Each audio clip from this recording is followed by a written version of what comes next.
Sean bienvenidos a un nuevo video. Hoy hablaremos sobre la turbina de un motor a reacción. Los integrantes del grupo son Daniel Espinosa, Iván Carrera, Jackson Reina, Juan Ortiz y Rancés Lozada.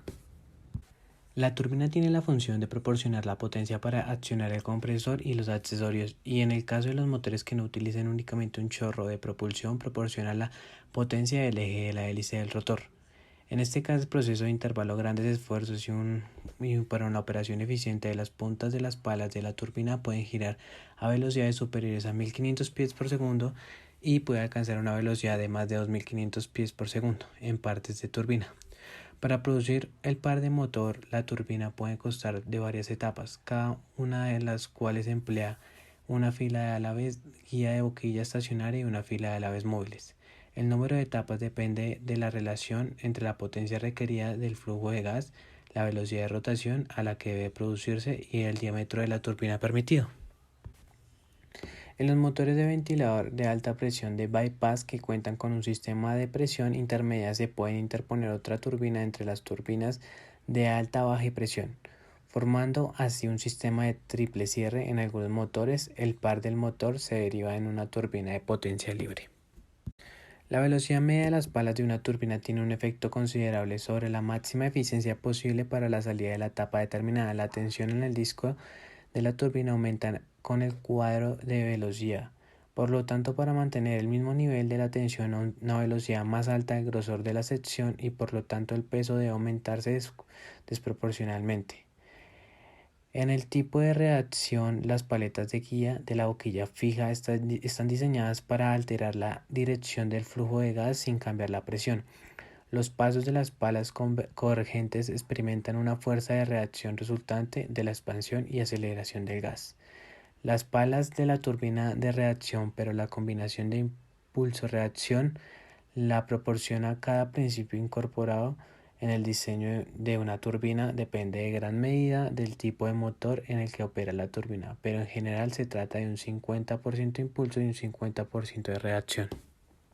Dando continuidad al análisis que se hace para una turbina de un motor de reacción, vamos a hablar de la transferencia de energía del flujo a dicha turbina. Entonces vamos a hacer una consideración inicial y vamos a decir que basa su funcionamiento en esa capacidad de transferir la energía de los gases de combustión a la turbina. Entonces esta transferencia de energía pues tiene una eficiencia.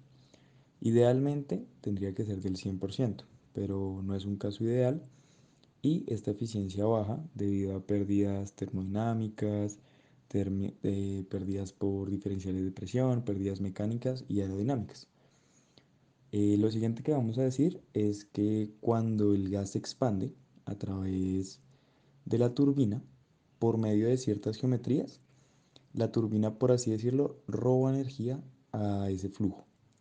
Y esto va a hacer que ella pueda girar su eje y al mismo tiempo, como está conectada mecánicamente al compresor, pueda girar el compresor. Entonces la turbina genera trabajo y el compresor lo absorbe. Y estas son las consideraciones iniciales que vamos a tener. Lo siguiente que vamos a analizar es el par o la potencia de giro que se aplica en la turbina. Y esta se rige por la velocidad del flujo de gas y el cambio de la energía de gas entre la entrada y la salida de los álabes de dicho componente. También vamos a decir que los álabes guía de la tobera tienen cierto ángulo, están por así decirlo torcidos. Y vamos a decir que ese ángulo es mayor en la punta que en la raíz. Y pues esto tiene su razón. Entonces, ¿cuál es la razón de hacer esto? Es para hacer que el flujo de gas del sistema de combustión realice el mismo trabajo en todas las posiciones a lo largo de la longitud de la hoja y para que el flujo entre al sistema lo más axial posible. Y esto da lugar a ciertos cambios de velocidad, presión y temperatura que se producen a través de la turbina. Lo siguiente que vamos a tener en cuenta es el grado de reacción.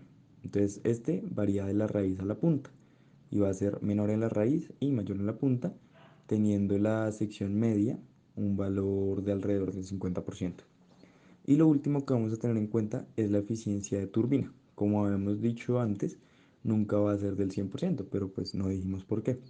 Entonces, esto se debe a pérdidas debido a factores termodinámicos, factores mecánicos, diferenciales de presión o aerodinámica. Entonces vamos a decir que si una turbina no está refrigerada, va a tener una pérdida del 3,5% en dicha eficiencia. Si, bueno, de por sí por pérdidas aerodinámicas que siempre van a estar, va a perder otro 4,52%. Y sumando todos estos porcentajes, aproximadamente una turbina va a trabajar con una eficiencia del 92%. Los componentes básicos de una turbina son las toberas de descarga de combustión, los álabes guías de las toberas o los NGB por sus siglas en inglés. Los discos de turbina en los cuales se acoplan los álabes de turbina y por último los álabes de turbina. Nacelle Guide Bands o NGB. Estos álabes poseen una forma de perfil aerodinámico, lo que le ayuda a formar un conducto convergente junto con los álabes o las paletas adyacentes. Se encuentran ubicados en la carcasa de la turbina, de tal forma que puede ocurrir una expansión de los gases, tal como se observa en la primera imagen. Tienen las características de ser huecas, esto con el fin de permitir el paso de aire proveniente directamente del compresor. De esta manera se enfrían y logran soportar altas temperaturas. Los discos de turbina generalmente se fabrican a base de una pieza mecanizada con un eje integral o con una brida que se puede atornillar al eje, además de poseer en todo su perímetro una disposición para fijar los álabes de turbina. Por estos discos también circula aire para su enfriamiento. Los álabes de turbina, al igual que los NGB, poseen forma de perfil aerodinámico, esto con el fin de proporcionar un pasaje entre álabes adyacentes, permitiendo la aceleración constante del flujo hasta la garganta, en donde el área transversal es más pequeña y alcanza las velocidades de salida requerida. El área de cada sección depende directamente de la tensión permitida, de los materiales que se usan y por el tamaño de los orificios que se requieran para el enfriamiento. El método de fijación de estos álabes al disco es importante, ya que de esto depende la velocidad de rotación. En el primer motor de Whittle se utilizó un método de fijación de raíz de bulbo de Laval. Posteriormente se cambió este método por el de Abeto, el cual se utiliza actualmente por la mayoría de las turbinas de motores a reacción. Este método requiere un mecanizado extremadamente preciso con el fin de asegurar que los esfuerzos sean compartidos por todas las dentaciones. Estando el álave libre de estrías cuando se encuentra estacionaria la turbina y rígido en la raíz debido a las cargas de la fuerza centrífuga durante la rotación de la turbina.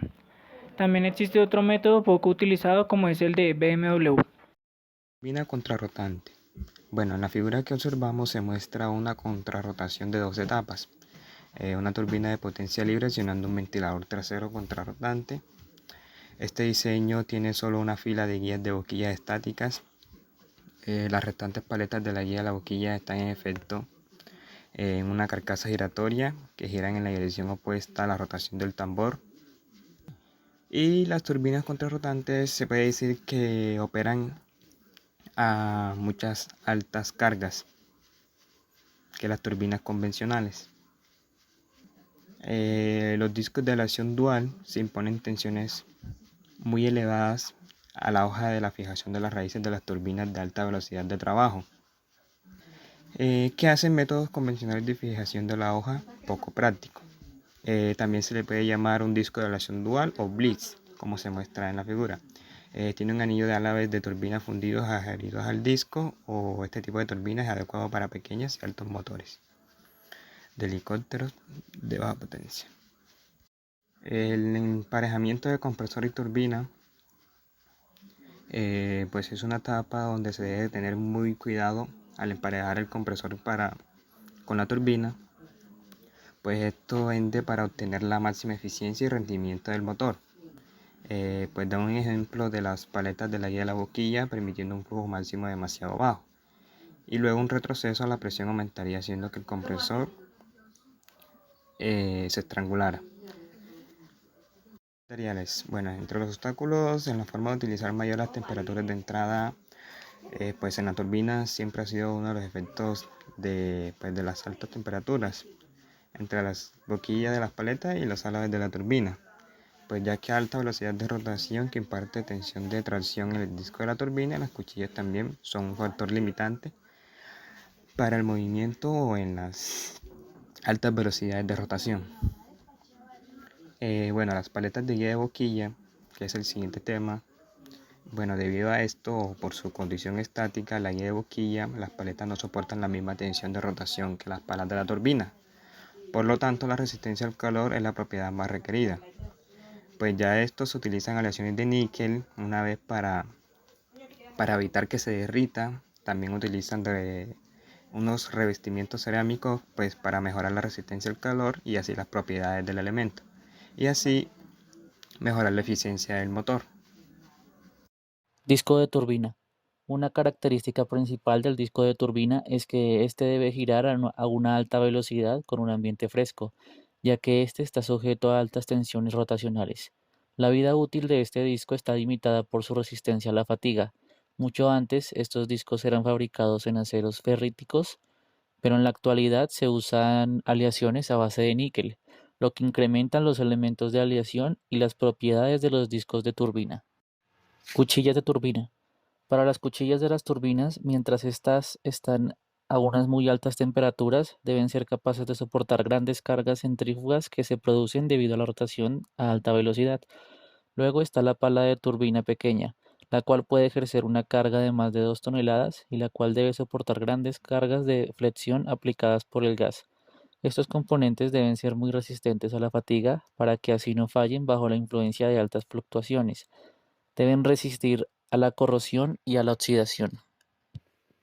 Hablando del material que se usa para los componentes anteriores y teniendo en cuenta que hay una turbina máxima permisible asociada y diferentes características que se asocian al material, es lógico que se busque cada vez una forma de mejorar este material y hacerlo más resistente. Mientras que la turbina esté en funcionamiento, durante un tiempo las hojas crecen lentamente. Esta deformación axial es conocida como creep y hay un límite antes de que ocurra esta falla. Analizando más a detalle la turbina convencional, podemos ver que la hoja revela varios cristales que se encuentran distribuidos de una manera equiaxiales. En base a esto se puede mejorar la vida útil obteniendo una aleación de estos cristales para así formar una columna a lo largo de las hojas utilizando el método de solidificación direccional. Equilibrado o balance de una turbina. Desde un punto de vista de altas velocidades de rotación y la masa de los materiales, cualquier tipo de desequilibrio que se produzca podría afectar la rotación de los cojinetes y el funcionamiento del mismo motor. Para lograr este equilibrio, se usa una equilibradora especial.